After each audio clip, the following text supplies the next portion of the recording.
Hi, we're going to make your first mood board today. This would be the mood board for your uh, cultural inspiration project if you're following along with class. Um, this project, it's great if you can look back into your own family history and kind of explore that more. I am lucky enough to know that my great grandfather escaped from Latvia during the Bolshevik Revolution. And today I'm just going to explore some Latvian imagery a little bit more, mostly just like the vibe of kind of the wilderness of Latvia, maybe mixed with like some cottagecore elements. Um, we are going to be working in Photoshop. So when you launch Photoshop the first time, this page will open, or every time this page will open, but the very first time you might not have any of these elements down here, these like recent files. We're going to ignore all of this and just hit Create New. And then I have a lot of recent items available, and we have to work at 11 by 17 at MassArt or 11 by 14. So over here we could type in 11 by 17 and make sure our units were in inches and not pixels, um, right? But we can actually move over to print on the tabs up here. There's all kinds of different tabs, and we will find a layout called tabloid, and this is automatically 11 by 17 inches at 300 pixels per inch. Okay, so I'm going to click that, and it's 11 by 17 at 300 pixels per inch. And the orientation, I'm going to work in landscape orientation, so my rectangle is going to be horizontal instead of portrait orientation where it's vertical. Um, you're welcome to work in either orientation. It has been recommended to some of my students at portfolio reviews that they could have kept all of their it might have been better if they had kept all of their mood boards and all of their artwork in one orientation so they weren't always having to move the portfolio around. But we're not even, I'm not sure that that's totally required from my perspective for you to keep it consistent, but it might be a good option. Maybe it's something to consider. Um, let's take a second and talk about resolution, right? So the resolution of a image is how crisp or blurry it looks, and it's really based on how many pixels it has, right? So Photoshop is a raster program, and it works using pixels. So the more pixels an image has, the higher resolution it's going to be and the better print quality. So the standard print quality to print at is 300 pixels per inch, and that's why we always work at 300 pixels per inch. Let's look at a just really quick example. If we imagine that each one of these images, each one of these squares in these images is a pixel, you kind of get the idea why more pixels equals better resolution, right? This has just, the one on the left has just 10 by 10 pixels.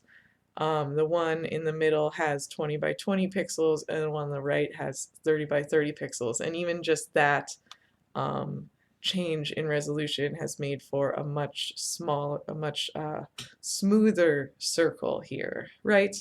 This is Minecraft's, this is, I don't know, N64 video game, and then a normal JPEG, high resolution JPEG, we're, up at PS5 territory. So hopefully that makes sense. That's why we have to always make sure that we're working at 300 pixels per inch. And I'll come back to this later, but we should never scale images up when we bring them into Photoshop, because we don't want them to accidentally print blurry, which can easily happen. We don't want to make things accidentally have a lower resolution than they should. Okay, so 11 by 17, 300 pixels per inch landscape. We're going to hit create. So this layout should look pretty familiar if you've worked in Illustrator a little bit. We have the properties bar up at the top. The properties bar changes depending on which tool you have selected, which kind of item you have selected. We have the toolbar over on the left with a variety of tools in it.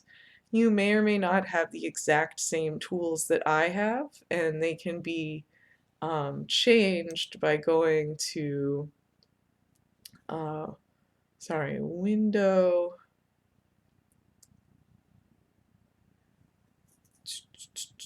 Tools, I guess, it's just Windows Tools. So I guess we should always have the same ones. Down here there might be some hidden toolbars. Ah, yes, so they've moved it down to here. You can edit toolbar from here, and here you can add in any tools that I might have that you probably don't. But I think my toolbar is pretty standard, but you can, if you're ever searching for a tool, maybe you can add it there.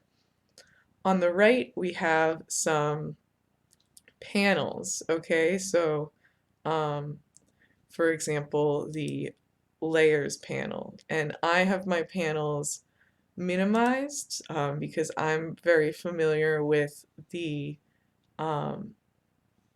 what they look like when they're in these little collapsed symbol forms. But you can customize these panels just like you can customize the panels in Illustrator and other Adobe programs, where if I want to, I can have them showing the symbol and the words, or I can hit the little expand panel button up here and it will just show me the whole panel. And then if I want to, I can have more than one layer of these panels. So maybe I want my path style, I can pop it in right there.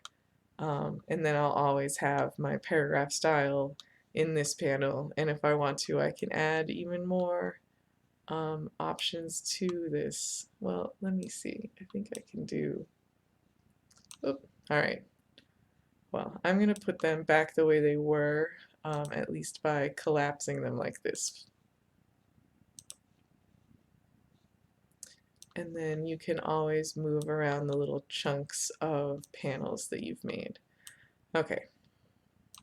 And you can pop them out and they can be their own panel. Let's say you're working on something over here and you want to have it available over there. Get used to customizing your tool space. So the first thing that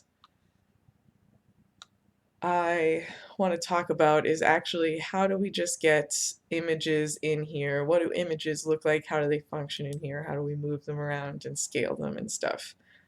So I'm going to open up my layers panel. Here you can see we only have one layer, and that's the background. That's totally fine. That's what we want right now. And in Google, I have saved some images. Some of them are images from Latvia, and I was starting to get this kind of like rusty red color palette that it's nice to use those to start with. And I'm just going to choose one of these, and these are just images I saved from Google Images, and we are going to go to we're going to right click on them and choose copy image. I should note before I go too far is what settings I use to search for these images. This image has 910 pixels by 1300 pixels, and I used these particular settings in Google image search. Under tools, you can filter for Creative Commons licenses, and this just means that you're allowed to reuse them. And you can also filter for large images. So not a lot of search results will always come back, but you'll know that you're allowed to use them and that they're going to have plenty of pixels. So right click, copy, and come back into Photoshop, and we can go to edit, paste, or you can choose Control or Command if you're on a Mac, Control V if you're on a PC, Command V if you're on a Mac. You can also just go to Edit, Paste, and here we have this image. And if we grab the Move tool, which should be the top tool on your toolbar, we can move it around as much as we need.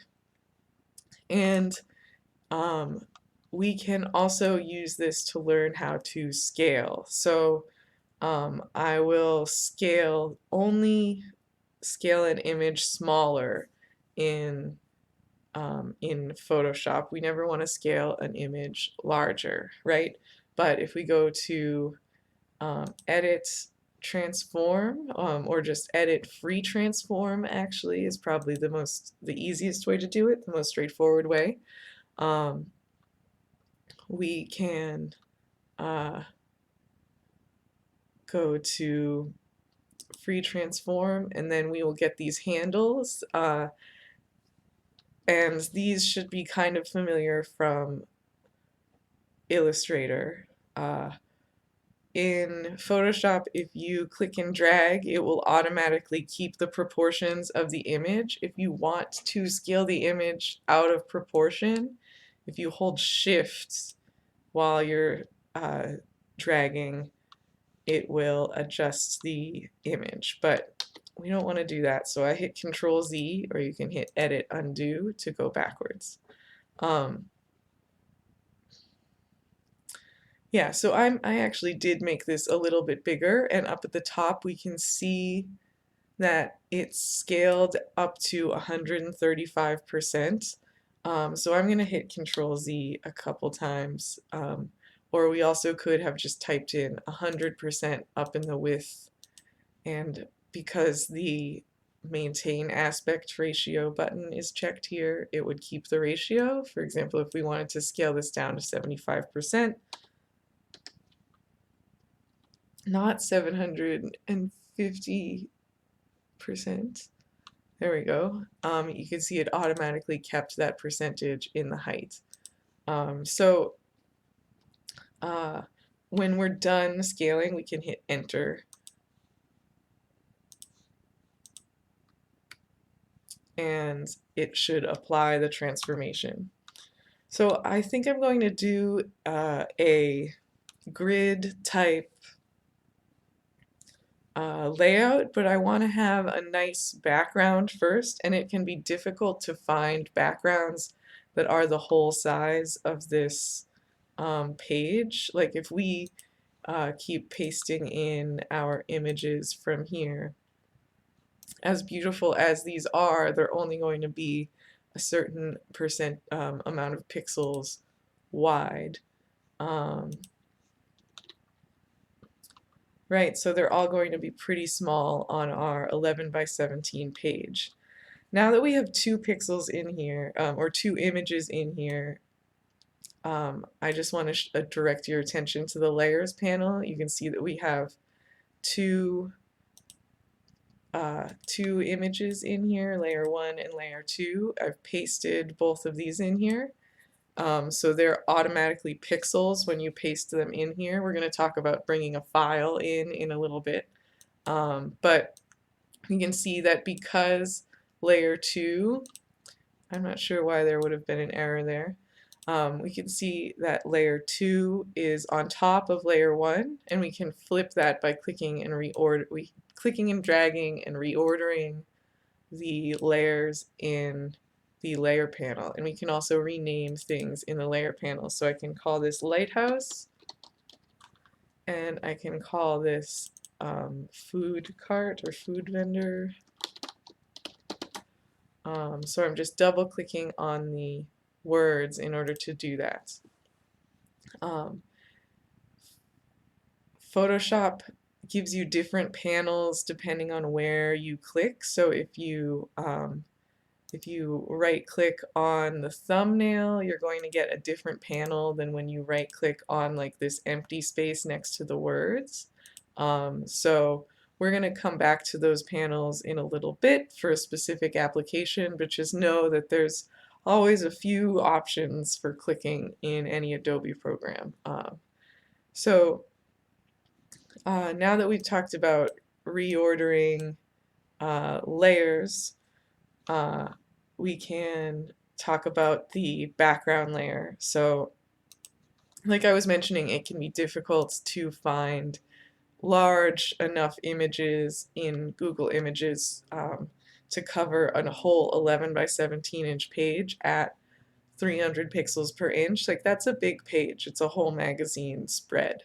So, going to pexels.com, Pexels, or Unsplash. Both of these give away large scale images. So I searched Latvia on both of them just to see what I got, and I found this very beautiful girl and this picture of the Latvian flag. But I really want maybe something kind of wildernessy.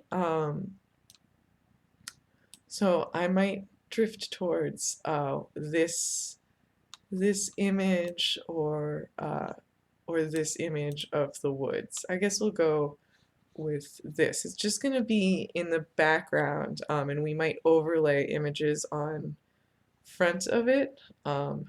So now that I've clicked on it in Unsplash, you have to download images in Unsplash. So we're going to download the original size. It says large as it can be, 400 pixels, 4,000 pixels by 3,000 pixels. If you're curious how many pixels your 11 by 17 inch page is, in Photoshop you can go to Image, Canvas Size.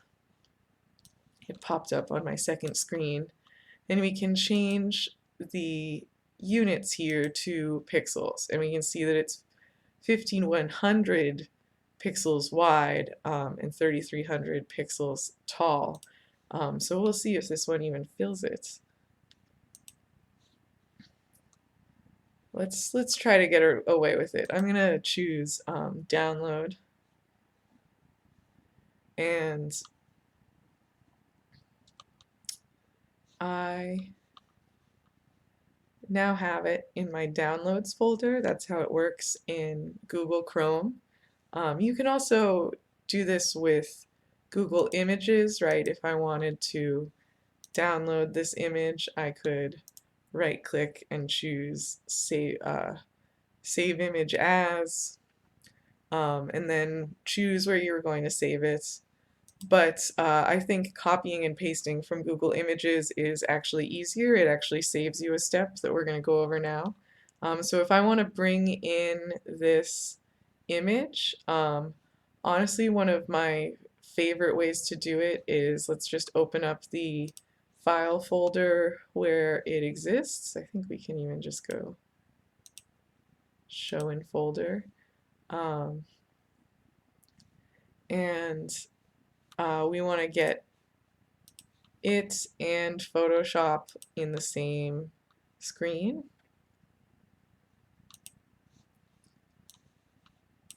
And then we can drag this image into Photoshop. Maybe.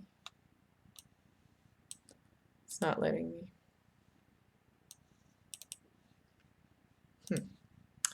It's acting, honestly, a bit glitchy. But there's another way to do it in case that happens to you too. Really, I should have been able to do that. Instead, we can choose place embedded, place linked. Honestly, either one should work. We just have to make sure that we include the next step. Okay, so file, place embedded. I think place embedded is probably the most durable option. It just means that your image is going to be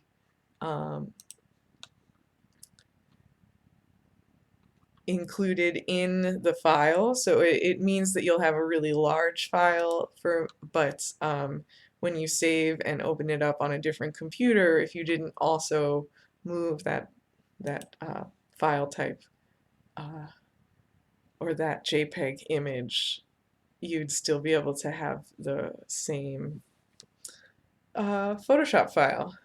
So let's check this out. All right.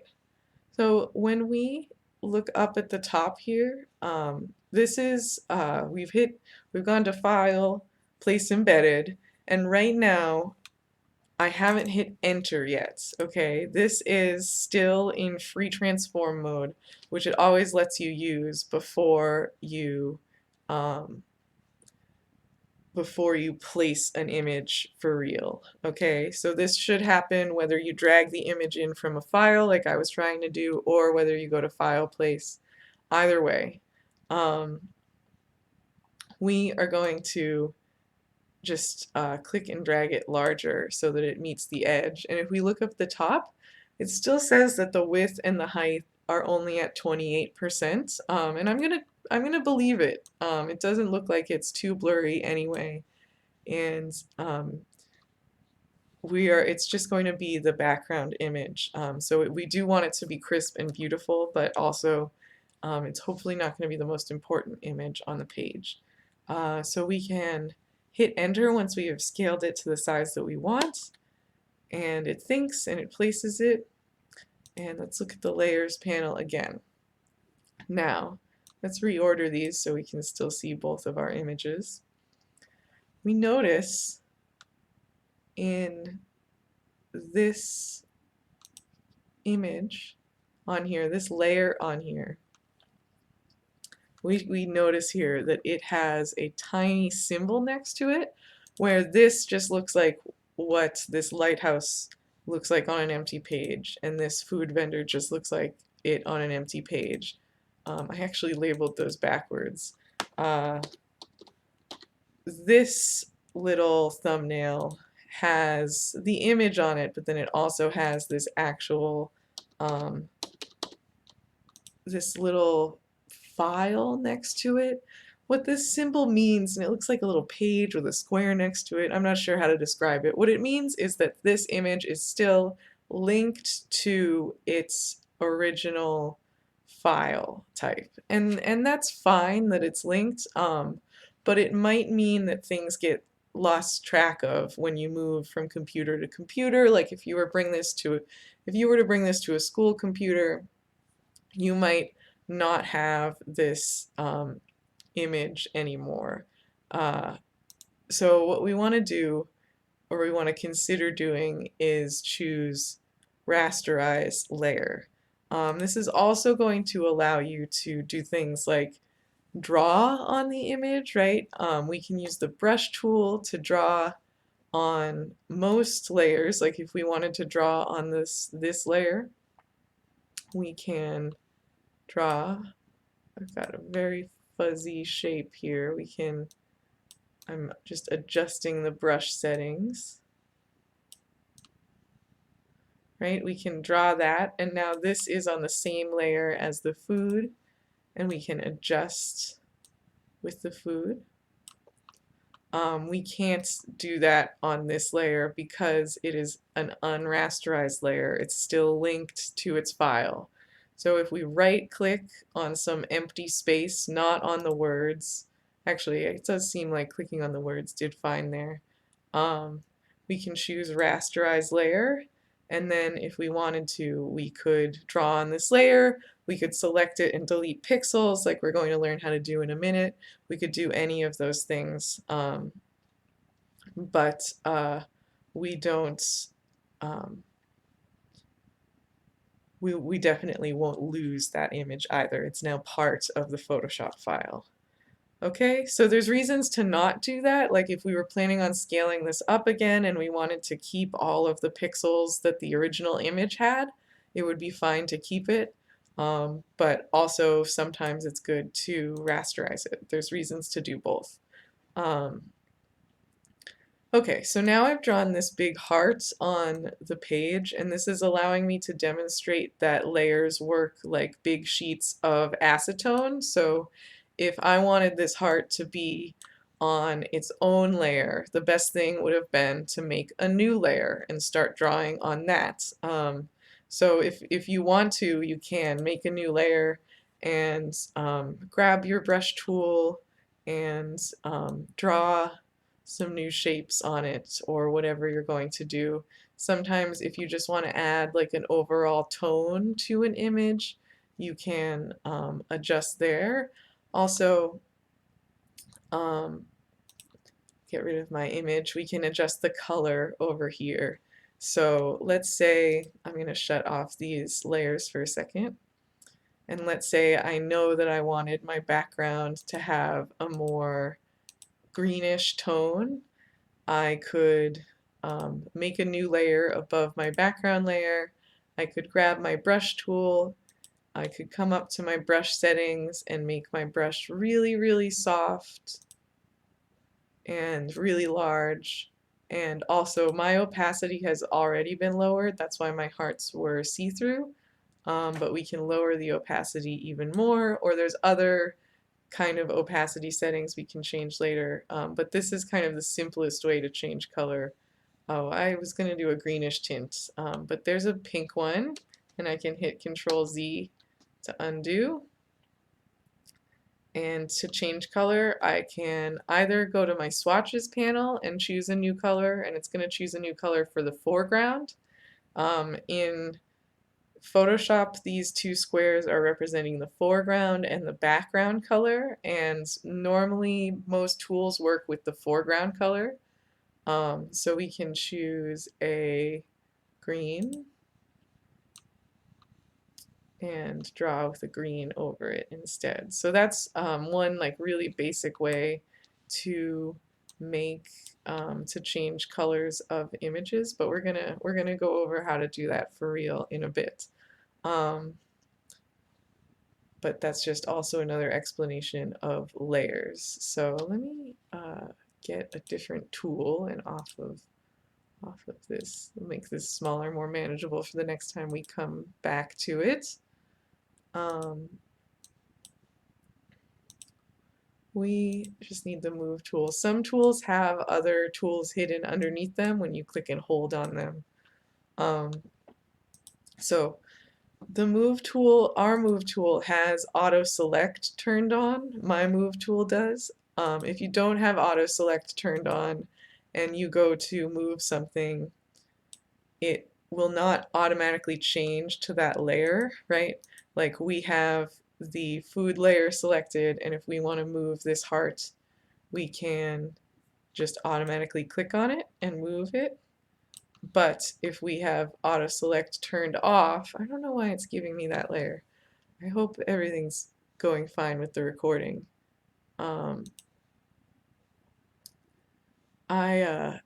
If we don't have auto select turned on, then we can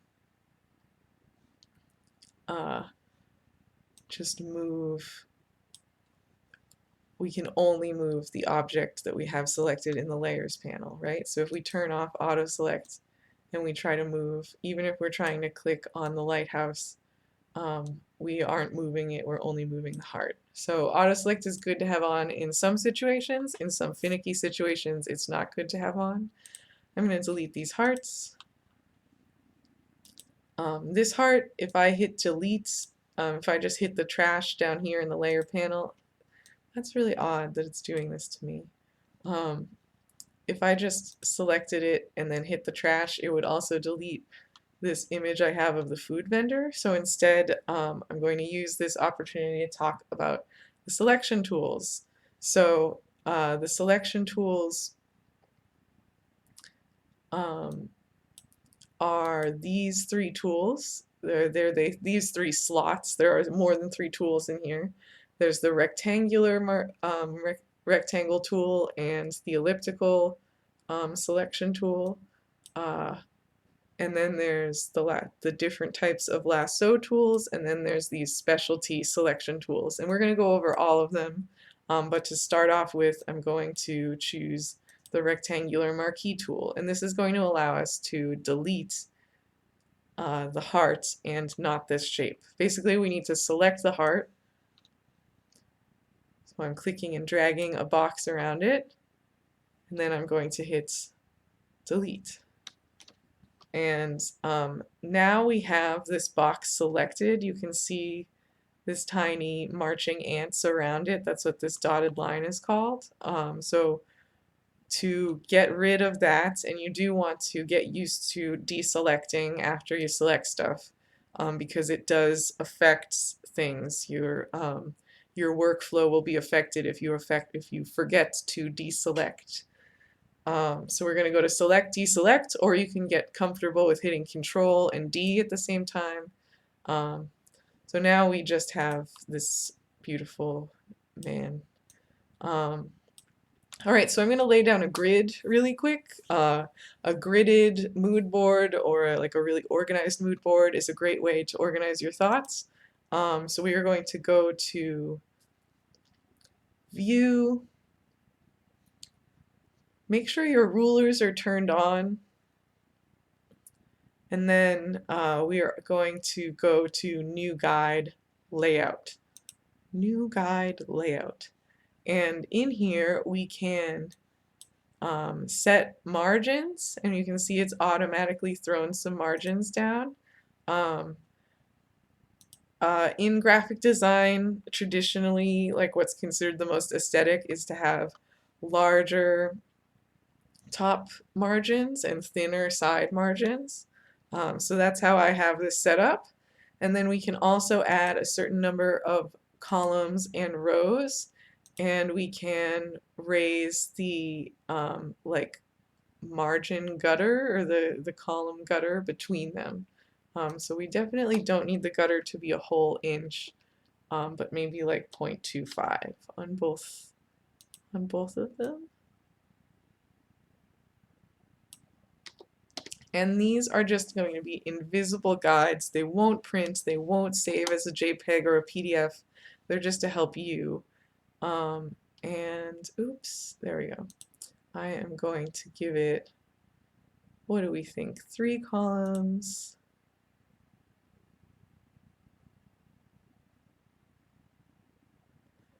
We'll just keep it simple and do this. And well, I guess this doesn't fit some of the smaller images we've chosen. So we will, yeah, clear the guides, clear canvas guides, new guide layout, and this time I want, all right, what's great about this type of layout is that if you want any of the images to be bigger, there's room for that, right? But what I'm going to do is I'm going to remove any extra pixels in this image, okay? And we're going to do that the most basic old-fashioned way here. First off, I'm going to zoom in on it. You can zoom in using the zoom tool, click and drag with it, or you can zoom in and out using Control plus and Control minus on your keyboard. Okay, so I'm going to grab the rectangular selection tool, and I'm going to make sure that View Snap is on and that Snap to Guides is checked. And this is just going to allow me to make sure that I'm actually selecting the guides. And now that I've zoomed in, I've noticed that this doesn't go all the way up to the edge. So I'm going to cheat and make it a tiny bit bigger. And because I've drawn all over this layer, I have to guesstimate it, but that's okay. All right, back to the rectangular selection tool. We're going to click and drag a box. That is the size of this area. And let's look at our layers. This technique only works on rasterized images. So if your image has that little symbol, that means it's still linked to a file somewhere on your computer. You need to right click and choose rasterize on that image at this point. Rasterize layer. But this image is already rasterized, so if I hit delete right now, I have this rectangle selected. If I hit delete, it's going to delete what I have selected, which we've already established. So instead, I want it to delete everything else on this layer except for what I have selected. So there's a quick tool for that, or a quick button for it, which is select inverse, or you can use Control-Shift-I as your keystroke. And now everything else is selected, and it's a subtle difference. You can see that there is a marching ants all around the outside now of the page too, so that means everything else is selected. So now I have to make sure this layer is what I have selected in the layer panel, and then hit delete, and everything else should be deleted. Beautiful. And then we want to hit select, deselect, or else things can start getting wonky fast. All right, so now we have that. We can try to make one of these fit, or I'm going to start bringing in more images. Let's try this one.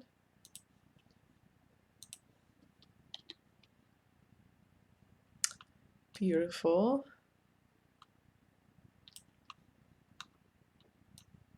So for this one, I'm going to choose to have it kind of take up more than one space. I can actually fill in this area with clouds if I want to, or I can cheat a little bit and I can just raise the size of it.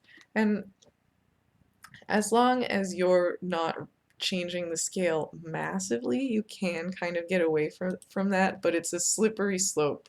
So do as I say, not as I do, and don't make things too much bigger. So because I have snap on, things are kind of snapping to my guides. And again, I just want to get rid of the outside shape or the outside moments. So I'm going to go to select inverse, or I can choose Control-Shift-I and hit delete. Oh, it deleted a smaller area than I thought it would. Let's try again.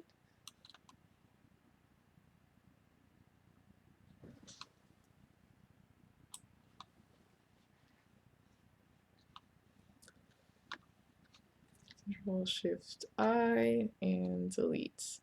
Yeah.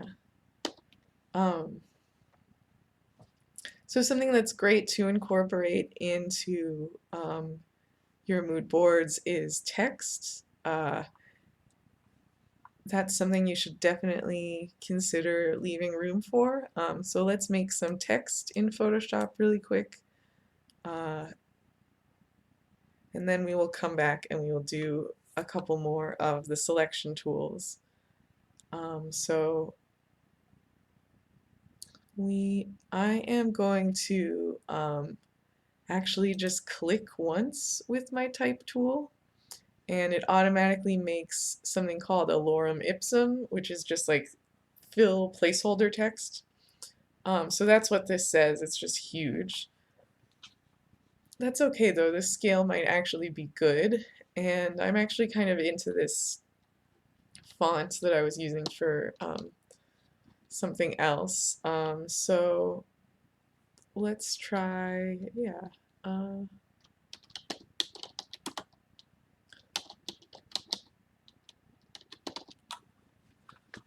You're welcome to come up with more creative names, but I'm just doing something really simple right now.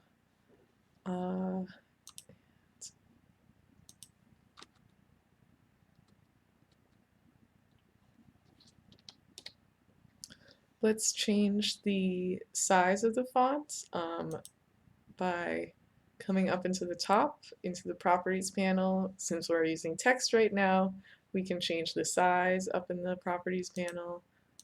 So we can also change it so that it left aligns, which I think is what I want. And let's try changing it just to like 100.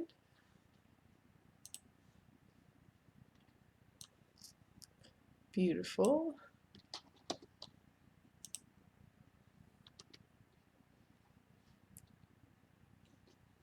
And we will change the color. So if we select all of it, we can double click on this, or we can choose a color from our swatches panel. We can also double click on this selector right here and choose a nice foresty green maybe. Yeah, this doesn't show up at all. So let's try something darker. Gotta select it all again.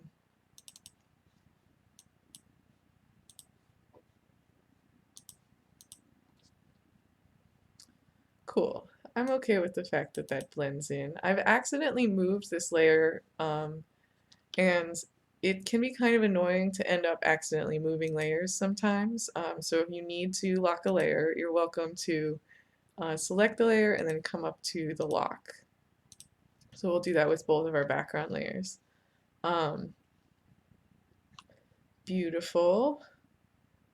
So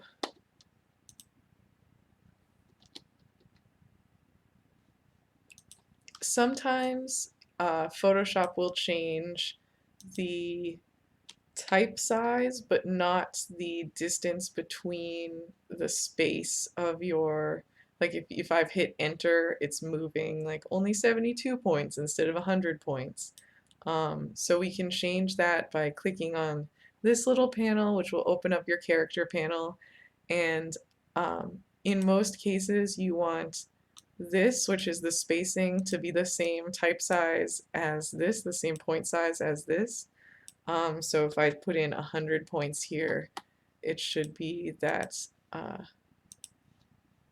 this evens out, yeah. And if you don't want it to be exactly 100 points, feel free to lower this and get it exactly the way that you want it, exactly the amount of space in between each word as you want. So that's the character panel. There are also other settings in there that might be handy to you. And let's also do another text with much smaller letters. That's just going to call this fall, winter.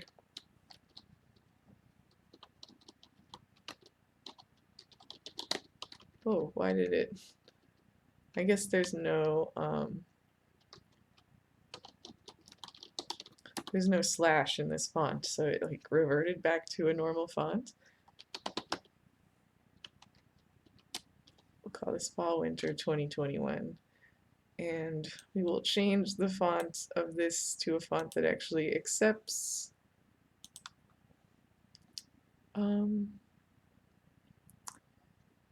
that numbers exist. I think I've used a sample font here. There we go. Sure. You guys can spend more time on this than I am. I'm already 45 minutes into this lecture, so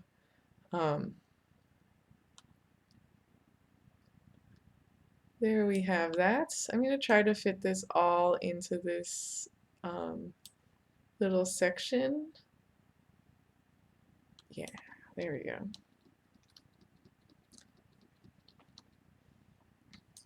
All right, and I could keep, I'll keep filling this out with images, and we will talk about some of the lasso tools really quick.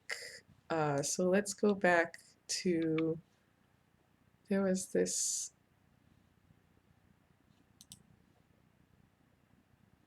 yeah, sure. Oh, she's actually a very large picture. So sometimes if Google says there's 3,000 pixels by 5,000 pixels, if we copy this and we from here and we paste it into Google, it'll be really, really small. And that's just because Google can't like host that on its image results page or whatever. So if you click on it and then you download the image, or we can try copying it. It should be larger here. So let's see if we can get the original.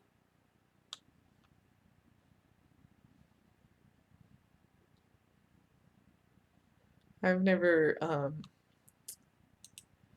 oh, it's from Unsplash. I don't know why it's on Wiki Commons. But we can just download it from Unsplash, I guess. Then it'll be plenty large. So we're going to have to rasterize that image to use the selection tools the way that you might be expecting to at this point. So we can go to File, Place Embedded, and we can choose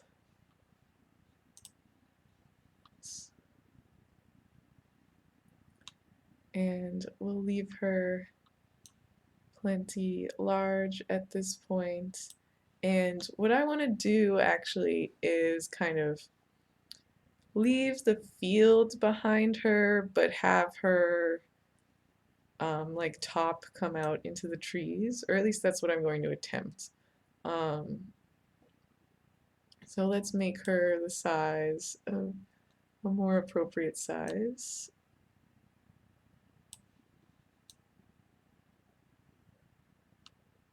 There we go. I guess she could have been even larger. Yeah, let's work with her at the largest scale possible right now, because once we rasterize the image, there's no going back. So I'm gonna have her be as big as possible. We'll hit enter, and then on the layers, we're going to notice this symbol, and the symbol means on the thumbnail that the image is still connected to that file. So we're going to right click and choose rasterize layer. Right now, if we wanted to isolate her, we like select it around her, and I'm going to do a more careful version of this, and we hit Control Shift Inverse, and we selected everything else, and we hit delete. It says could not complete your request because the smart object is not directly editable, and that is because it's still an unrasterized linked image. So if we right click and we choose rasterize layer and then we hit delete, we would be able to delete all the way around. I'm actually going to hit Control Z and Control D to deselect, and now we just have her again. And I'm going to start selecting around her. So we are going to grab the lasso tool, and this will be the first tool that we start with, and then we'll talk about the polygonal lasso tool and the magnetic lasso tool. So the lasso tool can select any shape. If I zoom in a bit, we're going to make sure we have her selected. And we can start clicking and holding our mouse down and drawing. But what you will find is that it can be a little bit tricky to hold your mouse down perfectly while you are drawing. And so this mouse, while good for quick general selections and also good for if you have a Wacom tablet and you're using a or an iPad Pro, and if you're using a like real pencil, that can be great, like an Apple Pencil or whatever, that can be a great tool. But I find that if you're using a mouse, like a traditional click mouse, then the polygonal lasso tool is a lot more useful. So with this lasso tool, we can click to make polygonal shapes. And if we click close together, we can kind of fudge curved shapes. And since all curves since they're made out of pixels, they're all technically not curves anyway. Everything is technically just a square. Think about that, shower thoughts. But we can click around her and we can more easily select. And also I can zoom in, and I can hold my mouse at the edge of the page to kind of scroll up a little bit, um, and I can keep clicking around.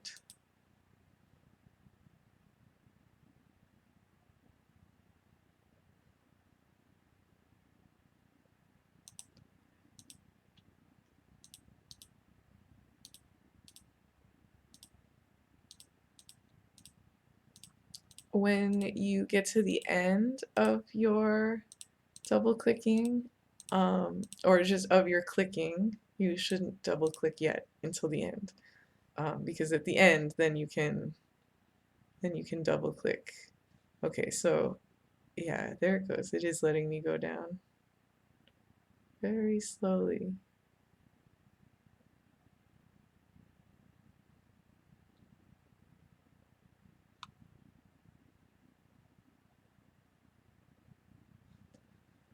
All right, if you ever end up in a situation where you want to take a second and adjust, you can always add to your selection in a second. So I'm actually going to double click to end my selection, and it just connected back to the front, and you can faintly see the marching ants all the way around her. I'm going to scroll down now. And if I hold shift, can you guys see? I'll hold it over her, over this kind of light area. Right now I just have the polygonal lasso tool, but if I hold shift, I get the polygonal lasso tool plus a little plus sign next to it. So now if I start clicking with this, and I only have to hold shift for the first click and then I can release, I should be able to come all the way around. If I've made a mistake here and I've clicked a little bit too far into her skirt, I can hit delete and step backwards when I'm using that tool. Don't use Control Z while you're using the polygonal lasso tool. So there's that. And I think I am going to have to do this using 2 layers of the same photograph, but that should be actually interesting for y'all. So I'm going to go to my layers panel, and we're going to right click and choose duplicate layer. So now we have 2 layers of the same image, and I'm going to shut one of them off for now, so this one won't be affected, and it's also invisible. And we are going to delete everything else on this page, on this layer. Beautiful. And now for this image, we are going to talk about using the feather command. So if we grab the rectangular marquee tool, and if we just, I'm going to zoom out a little bit. If we just select with the marquee tool standard and we hit delete, we get this hard line. Okay, but if we deselect and adjust the feather, so let's try doing 100 pixels of feather, we will get a blur between the 2 layers, or between the delete and the undelete. Come on.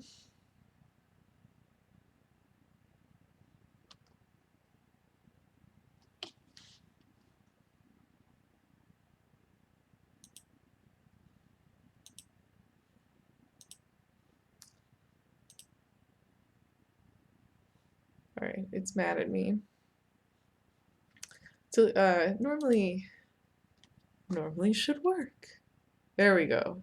This is what I'm looking for, this kind of like soft transition. So now if we combine those 2 layers and we have them both on, I just want to, I guess, raise the that line a little bit. If you ever want to step back in history for like a little bit further, you don't have to keep hitting Control Z. You can go to your history panel and step backwards in time. So if we want to go back beyond this rectangular marquee tool, we can hit delete on that and be transported back to this state. So let's keep a little bit more of the background.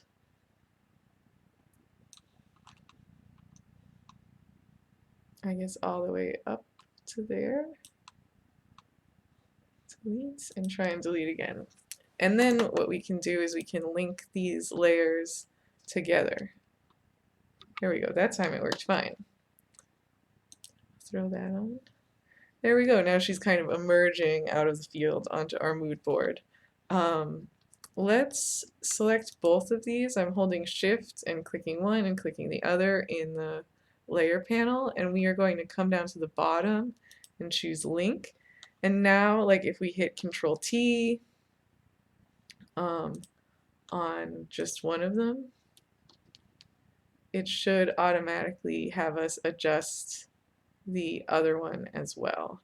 And we can get rid of any extra bits that show up. So let's figure out where she goes. So she's gonna go right here. Maybe she should even be coming in. She'll be breaking out of the grid and coming in off page. And we'll raise this up, and we can always trim it smaller.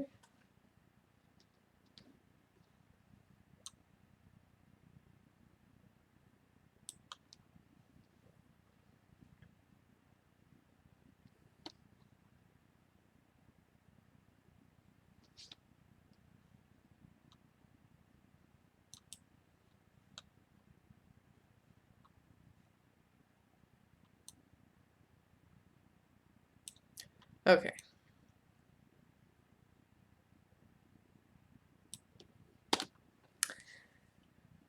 I hit enter to apply the transformation, Control T for transformation, enter to apply, and then we are going to get rid of this kind of extra stuff, extra bit of the image by using our rectangular marquee tool and selecting. Alright, let's cut up another image, selecting and then selecting delete. We're going to cut up another image using the polygonal lasso tool, and oh, we want to make sure that this isn't feathered anymore. I want a hard line actually.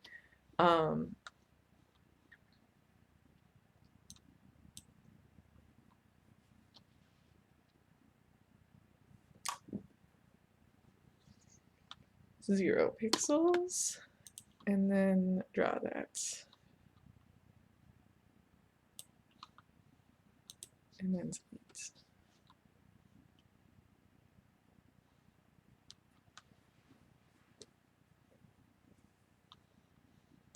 Come on, delete.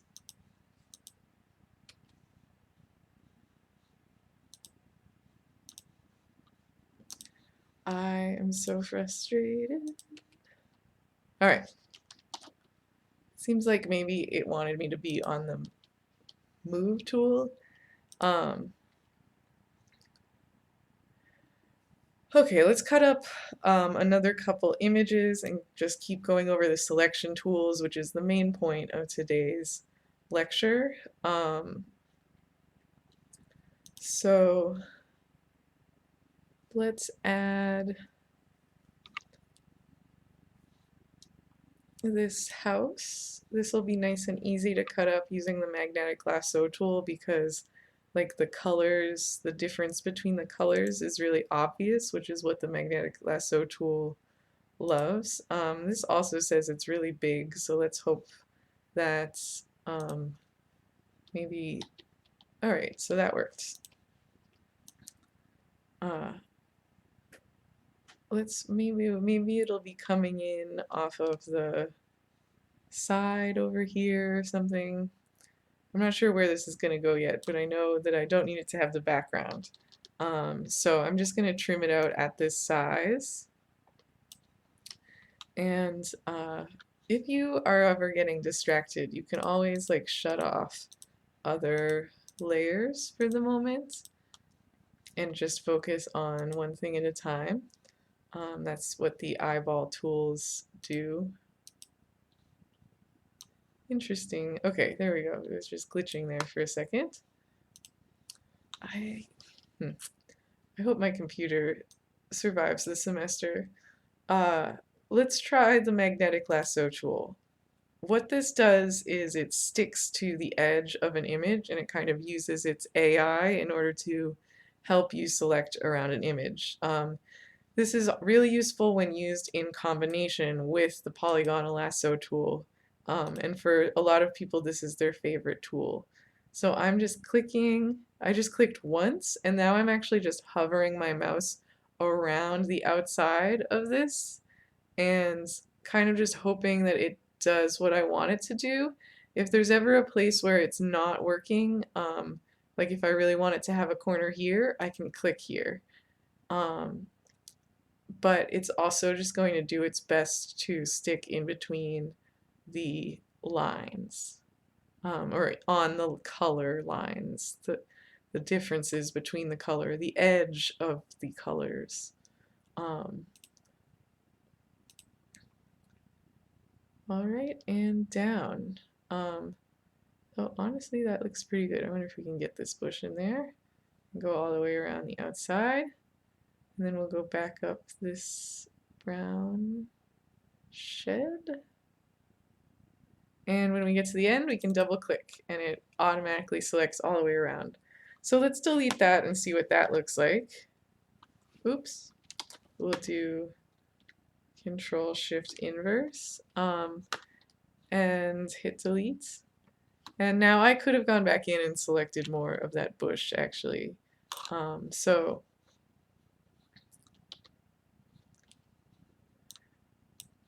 if we ever want to add more to a selection tool, like I missed part of this bush, we can hold Shift and select around, and there we've added that section to this selection tool. So I've gone back and I have to hit Command Shift Inverse again and then delete. So there's the outside. Now I think that that looks pretty good. I'm gonna try doing the same image but with another selection tool. So here is the same image. I just hit escape to exit when I had accidentally selected something with the polygonal lasso tool. On the fourth tool down, we have something called the object selection tool, and this is a pretty revolutionary tool and a recent addition to Adobe. We are going to choose object selection, and then we're going to drag a box around the outside of this house and release. And it automatically chooses the house using its kind of artificial intelligence. And it actually did a pretty good job, but what it didn't do is select around the chimneys. So I can come in with the polygonal selection tool, holding Shift, double clicking at the end, and it's adding that selection into my objects here. Yeah, and if I ever want to remove part, like it's selected a little bit too much of the background here, that's Alt. So Alt to subtract with the selection tools and Shift to add. Like here, it's taken out this bush and I definitely want it to include this bush, so I'm going to hold Shift. But if I wanted to take out parts, I would hold Alt. Okay, and actually I kind of do want this fore bush. Okay, and then Control Shift Inverse and delete. Alright, but it honestly didn't do as good a job as the magnetic lasso tool. Maybe kind of similar. Yeah, this is maybe better. So we will delete this other one, but that object selection tool is something that's really useful. Okay, so let's talk about the quick selection tool. The quick selection tool is something that's great, like if you want to select something, especially if it's like all kind of similar color, I think this tool works really well. Like if I wanted to select the door, I could kind of draw around and near the door, and it should just automatically, yeah, it kind of selected the whole area near the door. I find it hard to control a little bit, and I don't end up using this one that often. All right, the last type of selection tool, I'm going to demonstrate what it does by using a gradient. Um, we are going to make a gradient. You don't need to make a gradient, but you can. I always forget, it lives under the paint bucket tool. You can make a gradient. All right, make a new layer first so that it doesn't destroy an existing layer. You can choose from a bunch of preset existing gradients up here, except I want, yeah, this has a lot of colors in it, so it's perfect. And I can click and drag a gradient across, and it just makes those pixels. It's not editable again. So let's grab the last selection tool I want to talk about, the magic wand tool.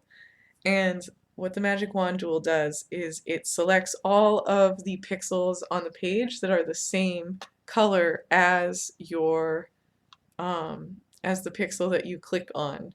So if I wanted to select all of the blue on this page, I could grab the selection tool or the magic wand tool, click on the blue, and you'll notice that it only selects the tiniest amount.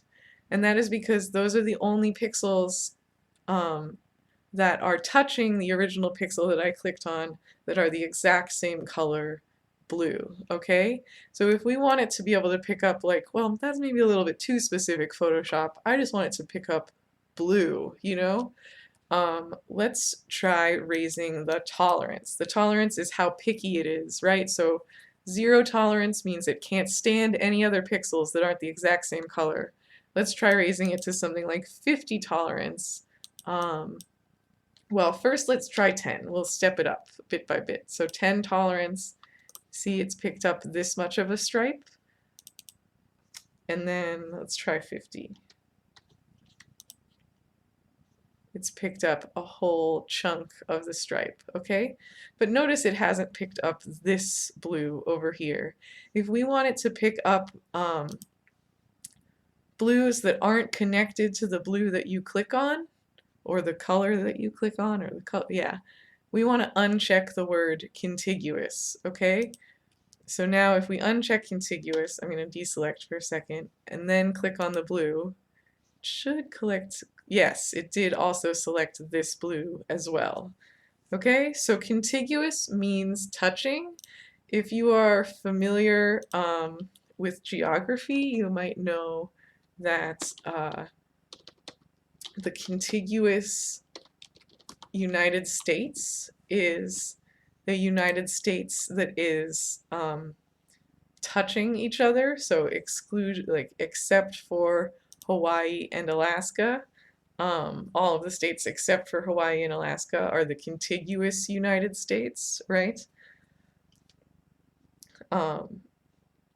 So that is the magic wand selection tool. It is very useful for if you have an image that has a perfectly white background, you can select the whole background all at once. All right, let's turn some of these other images back on and get this arranged and talk about maybe adjusting color a little bit, and then we can kind of move on. Okay, so it's down.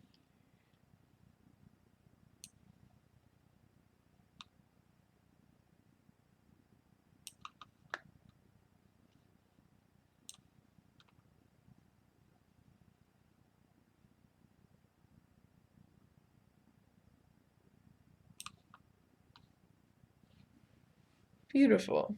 Okay, so, oops. Oh, no, okay, good. We're still good. I just hit enter and it freaked me out for a second, but it did apply the transformation. Um, you don't ever, as an aside, want to transform something small, hit enter, and then transform it back, because it will have lost pixels in that transformation. It's better to just bring in the original image again if you have it. Um, so this image is like a little bit too saturated for my palette. So let's talk about ways we can adjust um, the images. Okay, the um, probably some of my most used features in Photoshop are the adjustment layers, and I like to work with adjustment layers instead of just adjusting. You can go to image adjustments, but this will permanently apply the adjustment to the image that you have selected, and instead adjustment layers allow for flexibility.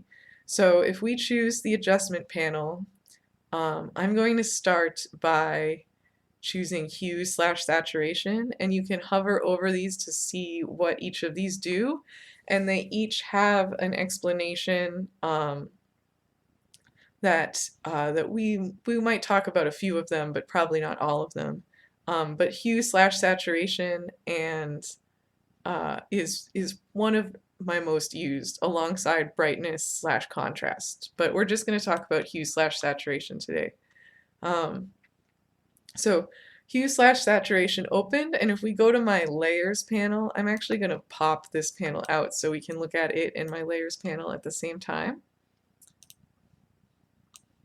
Okay, we can see this is the hue/saturation layer that it made, and it is above my food layer. It's also above my greenish background layer and my background image. So we are going to try adjusting and seeing which layers it affects. Okay, so I'm going to take the saturation out, so they should all become black and white. Basically, adjustment panels, adjustment layers automatically affect everything that is beneath them in the layer panel. So if we put this all the way to the top, everything would be completely desaturated.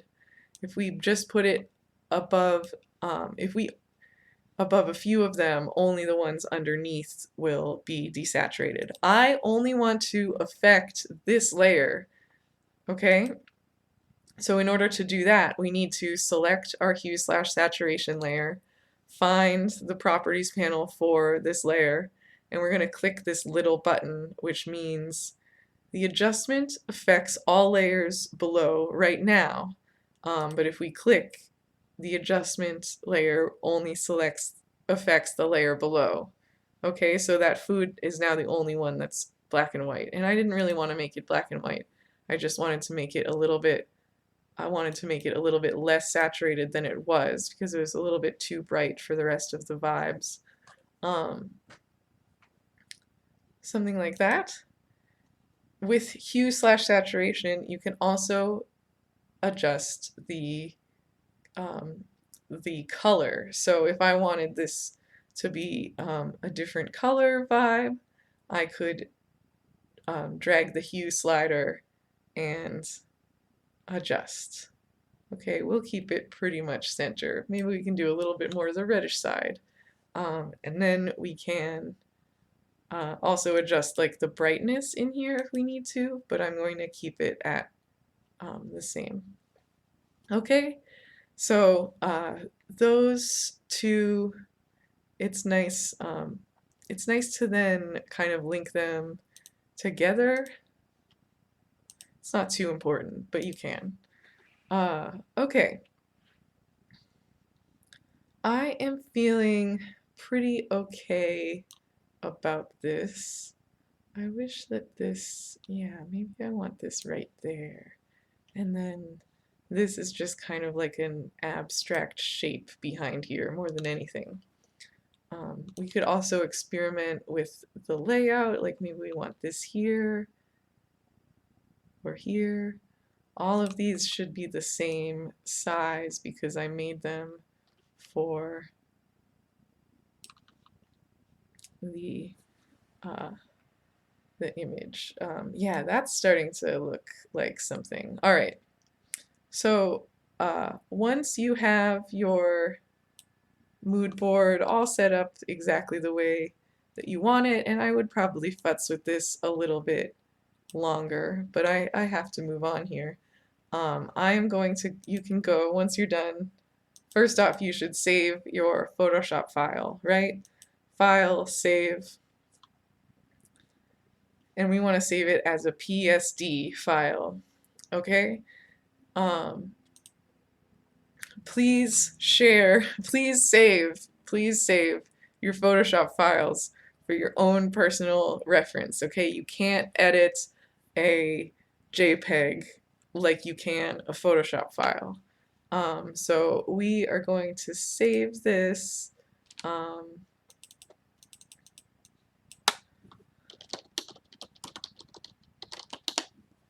Latvian mood board and hit save. And this is the PSD file, and those will open up again in Photoshop and you'll be able to use them. All right. Then we also want to save as a JPEG or a TIFF or a PDF in order to submit to homework. But unless you want a really large file, it's important to flatten the image first, okay? So up here in the panels option, every panel should have some panels options, these little lines up at the top right of the panel. We can go to flatten image and we can hit OK. Make sure you've saved before this. Don't flatten this unless you've saved the Photoshop file. And then we can go to File, Save As, and we can choose PDF or JPEG or whatever.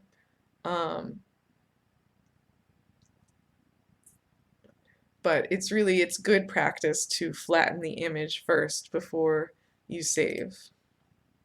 Okay? And these JPEG options are coming up, and you should always put on like maximum quality, especially if this is something that you're going to print later. And we can hit OK. Alright, so I might add a few more images to this, but that's the general gist of how to make a mood board. All the selection images, setting up your panel correctly, or your page, your document correctly, changing colors, adding text, making sure that everything is nice and organized. So let me know if you have any questions. In the next video, we're going to talk about adding a color palette, and we will start by adding a color palette to your mood board in Photoshop, which is a requirement, so make sure you watch that video too. All right, bye.